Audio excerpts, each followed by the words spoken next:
I'm joined in studio by the legend that is Hector. Hector, how are you? Brendan, how's it going, man? It's going very well. Fall to road. Gur míle mágad is an mór hís an seo sa Máile seo trálí agus tá sé go háil an bhein seo Radio Kiri. I know. We've updated the place. Beautiful. It looks pretty snazzy. Yeah. Is that Roisin Otis coming on later Yeah. on? She was my co-presenter on the Fla TV this year, so tell her I said hello. Yeah, that's right. There Yeah, you I'd go. forgotten She was about brilliant, that. by the way. Yeah. She comes from good stock. Royalty. Yeah, exactly. Well, listen, Hector, I've been watching your new series, Ó Chósta, Cósta, not the Irish coast, American coast. It's on TG Cahir, 3 episodes in.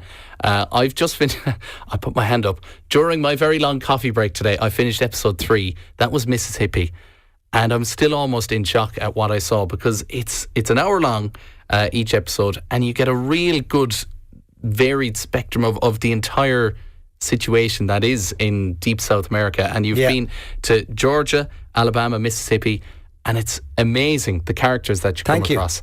Both lovely characters and scary characters. Yes. You know? Scary when you're sitting with a guy who's in the Ku Klux Klan for 38 years and became an Imperial Grand Wizard and who had recruited nearly 100,000 young white American vulnerable men who they were befriended by the Ku Klux Klan. And incredible when you're sitting there in rural Mississippi with a guy who can describe how he got on a bus at 14 years of age and went to Tupelo and was given his robes for the first time, and the terrorising and the incredibly horrific stuff that was going on and still going on in different ways in America. And for me to sit on with this guy, and you know, the Ku Klux Klan is something we see in video. The Ku Klux Klan is something we see on Mississippi burning. The Ku Klux Klan is something we think is make believe, but it's not. And every couple of minutes we try and give you a different slice of America. And the Mississippi River bringing me on my journey, man. Huckleberry Finn and Tom Sawyer, and you know, if you saw Mississippi, then you saw Last Chance U, one of the big shows on Netflix, because American football is so big in America, but college football. Yeah. And then to go to a little college in the middle of nowhere, it was like an agricultural college. It was like putting an agriculture. It was like putting imagine if Kerry, right? This is the way to picture Last Chance U if you haven't seen on Netflix. If you've got the bad boys of Kerry Senior Football and they're unmanageable by their managers and they all have to go together to a special place to be rehabilitated, where would you put them in Kerry? Where a rural place? Give me a rural place. Gwynagwilla or something. Yeah, Gwynagwilla, and set up the biggest, most state-of-the-art academy for the bad boys of Kerry football, where they're rehabilitated, you know, as super talented lads. And that's what Last Chance U is. And when I knew I was going to Mississippi, I wanted to go to Scuba. You have a 7-Eleven, a petrol station, a train crossing, and an agricultural college that is Last Chance U, East Mississippi College. Yeah. It's a rural type of college, but by God, can they play football. And Buddy Stevens, he's the head coach. Now, I'm a big American football fan, so I've seen every episode of Last Chance U on Netflix. Excellent documentary. And he is a character who, one minute he's quoting the Bible and Family Man, the next he's tearing shreds off of a group of teenagers like you've never heard before in your life. What was it like meeting him? It's funny. The Lord is a big part of Buddy's life. The Lord and Jesus is a big part of the southern life. It's amazing when you're driving through the rural parts off the interstate, because you can come to a little village, a town nestled in the middle of Alabama or Mississippi. There could be 7 churches within a half a mile. Baptist, First Baptist, Evangelical, all versions of Protestantism. Seemingly, they say a boat left London 100 years ago or something with a load of Protestant monks and priests on it. Famous boat left, and that boat landed in the south, and those boys went out on a pilgrimage like St. Patrick, and they plundered and went along with their religion, and they put in their versions of Protestantism down the south, and that's what you have now. Many different strands of it, but in a rural area, in a population of maybe 1,000 people, you could have 7 or 8 churches. It's crazy. They love Jesus Christ and they love Donald Trump. Okay, and what was that like? I'm just going to let that settle there on Radio Kerry for the afternoon. They love Donald and they love Jesus, and that's just the way it is down the south. There ain't no 2 ways about it. They don't like the Clintons. They didn't like Barack.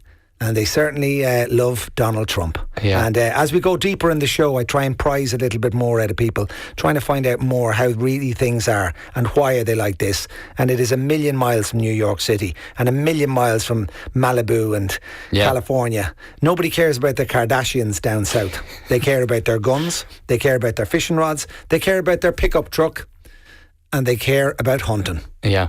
Well, Joe, I mentioned that you see a variety of characters, and there's the very intense ones who are talking about the gun laws and Donald Trump, and then you meet the fellas who are, clam farmers, and they seem like nothing affects them in their entire life. Real laid back. Yeah. And it's the other side of life down south where they live pace at a life. I think one of them said 15 miles per hour but that was a different part where it was a city that had 10,000 golf carts. Yeah, the Peachtree City outside Atlanta where everybody drives a golf cart. Could you imagine turning Tralee into a golf cart city where everyone around Tralee you can soup up your golf cart? Imagine going from house to house at 1 o'clock in the morning. It might be okay for about 2 weeks of the summer. Come on, we're going over to Maura's here. Who's going? Oh, we're all going. About 19 people on the back of the golf cart. New Year's Eve. Yeah, exactly. I'm going about 4 miles an hour. There's a lot to be said for it, man. There is. I'm We'd telling be you. a happy nation. Could you imagine a parish? Imagine creating an area in Ireland that only allows Gwynagwilla. Yeah, there you go again. Peachtree City, Gwynagwilla, only driving golf carts. But again, it's just bonkers down the south. Yeah. They were very hospitable. They were very friendly. They were very open. And I think on our type of show, that's what I like doing. I like prizing open the lid with people and getting down, just talking normal to normal people, because they'll give you a lot more insight on where we go. Yeah. Do you know, and even in this show in Louisiana, on Thursday night, we're down towards New Orleans. We met these two African American guys fishing on the banks of on the bayou in the swamp, and we stopped, pulled out the camera, spent the next hour with these guys. They were the funniest. I would have made a TV show about them, full stop. The funniest southern boys fishing at 11 o'clock in the morning. And they were taking it all in, and we had the best crack with them, and it's on the show on Thursday night. Interesting fact about Louisiana and New Orleans that I never knew. New Orleans is at the mouth of the Mississippi River. It's so big it drains a third of America. It's a massive inland sea. And then it comes out at the Gulf of Mexico. So you've got the Gulf of Mexico, the delta, the massive big delta of the Mississippi. And then to the north of New Orleans, you got the Lake of Pontchartrain. Okay. And I'm there, and we're driving by the Lake of Pontchartrain, me, Roscoe and Evan in the Jeep, and I'm going, the Lake of Pontchartrain? Is that the famous song that Paul Brady sang? Is that Christy Moore who sings this? I fell in love with a Creole girl on the banks of Lake Pontchartrain. And we make a lovely homily and pay respects to Christy Moore and his version. If you haven't heard it, the Lake of Pontchartrain. It's outside. It's a massive lake the size of Leinster, outside New Orleans, man. And we give a big shout out to Christy Moore at the top of the show, because it is a beautiful, beautiful song. Yeah, well, it is a show that, as you say, you're mowing along, and you've planned interviews, but a lot of it is that spontaneity of, oh, well, this is a bit different. Let's see what they're all about, and let's chat with them. And there was a couple of the foods that you were eating there. So local delicacies. There was the bloom onion. The onion bloomer. Onion bloomer. Deep fried onion. Imagine an onion 10 times the size that you could buy anywhere in Ireland. And imagine they just slice it so that it comes out in a load of fingers. It opens up like a petals of a rose. And then they drop it into the oil and they deep fat fry it. It looked like it was the size of a head of lettuce. Only an onion. Deep fried. You know the way onion rings, I'm sure people like the now snack box. We like a fish box. We like a fresh cod and chips all over the country. A battered burger, a spice burger. But this was a bloomin' onion ring. It was, oh man, it was like horrendous. But they deep fry Oreos. It's everything is fried in the south. If they can fry it, it's tasty. Well, listen, you're going to be in Louisiana on Thursday night. I imagine bit of a party episode. Are you there in Mardi Gras time? Or we're in there. We're in New Orleans. New Orleans is like, it's like Bundoran, it's like Kilkenny, it's like Carrick and Shannon. It's like all mixed into one. New Orleans is a party town that never sleeps. After a day or two on Bourbon Street, I got a bit fed up, but it was a bit tacky. Really? A bit tacky. It was a bit mental. Vampires come out at night. You have to watch for pickpockets. The minute we got out of Louisiana, we went into the bayou. This is when we went swamp fishing, hunting alligator out on the swamp, and that's what I wanted to feel. I wanted to feel that hot air down the south. We're in a high security prison, one of the world's most high security prisons in Louisiana. If you go to prison in Louisiana, you don't normally get out. We meet a guy who fought Mike Tyson, and now he's been sentenced to 165 years in prison. Sit with this guy in the boxing club in one of the toughest prisons in Louisiana. I met the general that was in charge of the rescue for Hurricane Katrina. Again, New Orleans, being on the banks of the river on the Mississippi and the Mississippi Delta. Hurricane Katrina struck in 2005. I think it killed 10,000 people.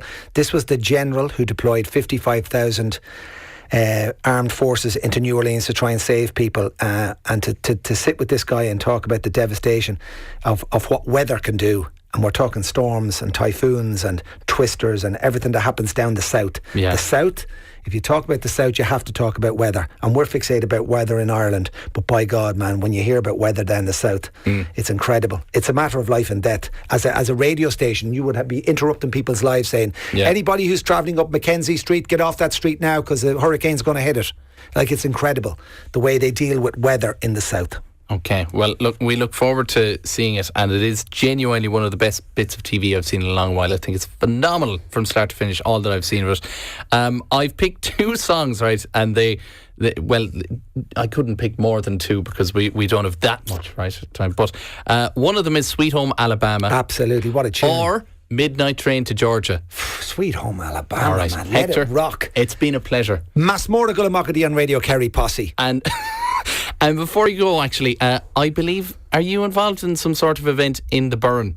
Is that right? Yeah, you might have seen it. We only put it up last week. It's a brand new extreme 8 kilometres in the mountains of the Burn. And the name is? The mountains is Feel the Burn. Have you felt the burn? Brendan, when's the last time you got in 8 kilometres up a mountain in County Clare?